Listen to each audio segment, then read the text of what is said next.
Did I ever tell you about my first wife?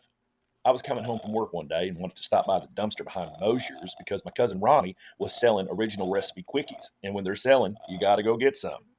All I wanted to do was sit down, enjoy my quickies, and watch an episode of the Gomer Pyle USMC. It was supposed to be a good one tonight. The sergeant was going to get mad at him about something. When all of a sudden, I started to smell something like a cat and looked down. There was a foot in my face. My wife is saying, "Do you think my feet are pretty?" Well, to tell you the truth, I never really thought about her feet. So I awkwardly said, "Okay." And then she said, "Let me look at your feet." Well, the problem is my feet have been shoved into a work boot for the last 10 years, and I wasn't going to win any foot modeling jobs. So I explained to her my many symptoms, and she said, "Well, we're going to go to Rowena and see a natural healer." So I wanted to keep everyone happy, so we went ahead and jumped in the truck and made the long journey over to Rowena. So when we got there, I was introduced to this healer, and he was sitting cross-legged on a dirt floor, and he started doing some weird chant. Then he told me I need to shove my foot into his pet buffalo's.